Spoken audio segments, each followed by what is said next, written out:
ఇది 11వ దేశవ్యాప్తంగా మరి సుమారు 71,000 మంది నిరుద్యోగ యువతకు ఉద్యోగ నియామక పత్రాలు భారత ప్రభుత్వం తరఫున అందిస్తా ఉన్నాం. ఇప్పటి వరకు 10 మరి ఉద్యోగ మేళాలు జరిగాయి. ఈరోజు కూడా అనేక మంత్రిత్వ శాఖలకు సంబంధించినటువంటి ఈ యొక్క ఉద్యోగ నియామక పత్రాలు మీకు అందుబాటులోకి వస్తూ ఉన్నాయి. ఇప్పటి వరకు సుమారు ఈ రోజుతో కలిపి సుమారు 10 లక్షల ఉద్యోగాలు నేరుగా direct employment government of India సంబంధించినటువంటి ఉద్యోగ పత్రాలు ఇవ్వడం జరిగింది. మొదటిసారి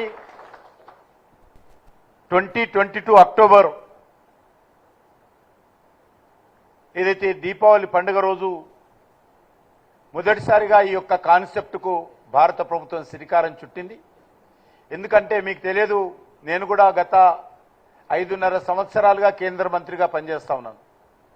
మా డిపార్ట్మెంట్లో అడుగుతూ ఉంటాం, ఖాళీలు భర్తీ చేయండి అంటే నోటిఫికేషన్ ఇస్తున్నాము, మరి అప్లికేషన్స్ వస్తున్నాయి, ఇంటర్వ్యూ చేస్తూ ఉన్నాము, అపాయింట్మెంట్ లెటర్ ఇస్తూ ఉన్నామని ఆఫీసర్స్ చాలా లేట్ చేస్తుంటారు.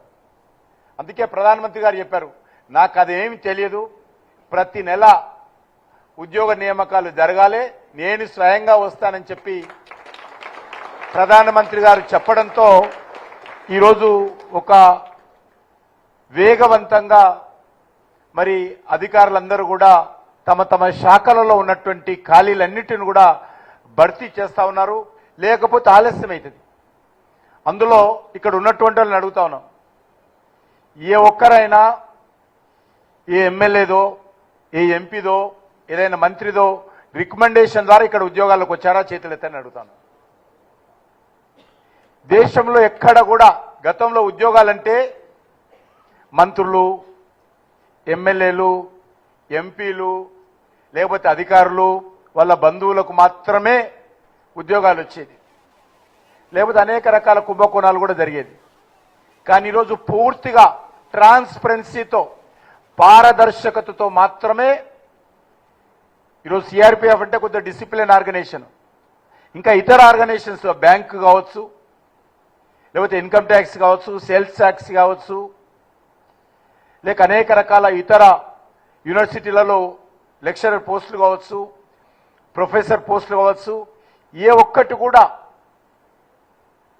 ఏ రకమైనటువంటి పొరపాట్లు లేకుండా టాలెంట్ ఆధారంగా, ఎడ్యుకేషన్ ఆధారంగా, వాళ్ళకు వచ్చినటువంటి మార్కుల ఆధారంగా ఈరోజు ఉద్యోగ నియామకాలు నరేంద్ర మోడీ గారి నాయకత్వంలో దేశంలో జరుగుతున్న విషయాన్ని ఈ సందర్భంగా మనం చేస్తా ఉన్నాను.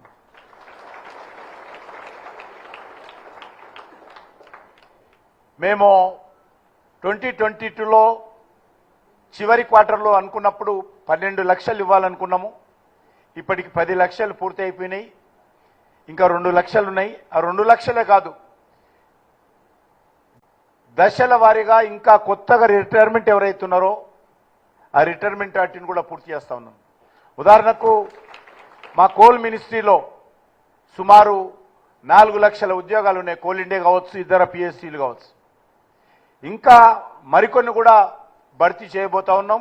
ఆ రకంగా నా ఒక్క మినిస్ట్రీలో పర్మనెంట్ ఎంప్లాయీసే 4 లక్షలు ఉంటే కాంట్రాక్చువల్కి సంబంధించినటువంటి ఇంకొక 4 లక్షలు ఉంటారు.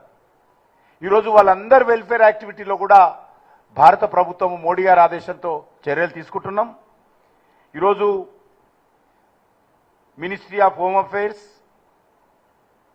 Ministry of postal, ministry of health, department of financial services అలాంటి మినిస్ట్రీలకు సంబంధించినటువంటి ఖాళీలను భర్తీ చేసి యువతకు ఉద్యోగ పత్రాలు ఇస్తా ఉన్నాం.